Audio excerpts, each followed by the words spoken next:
Nous sommes en 1961.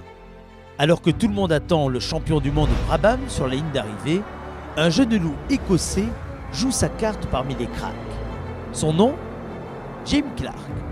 Il triomphera ensuite en 63, 64 et 65. Un record qui le fait entrer dans la légende de Pau.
Suite à la tragédie du Mans, qui eut lieu un an avant, le Grand Prix de Pau n'aura pas lieu en 1956.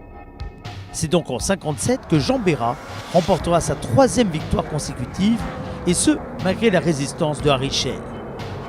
Il sera chaleureusement félicité à l'arrivée par Henri Loustalent, président de l'Automobile Club basco-béarnais, et par le maire de Pau d'alors, Louis Salnave, qui ont beaucoup œuvré pour que le circuit reçoive ces nouvelles installations permanentes. Après cette 7e victoire des Maserati, ce sont les petites Cooper 1500 qui vont s'illustrer.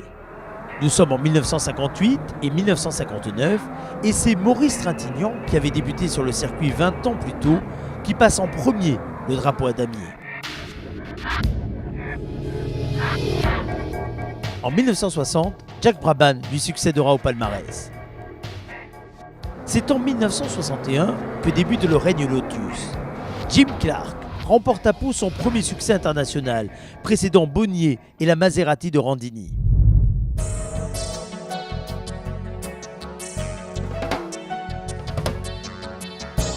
À l'époque, il n'y avait pas d'énormes dégagements de sable comme on le voit à l'heure actuelle, ni même de rails de sécurité. La sécurité était assurée par des bottes de paille.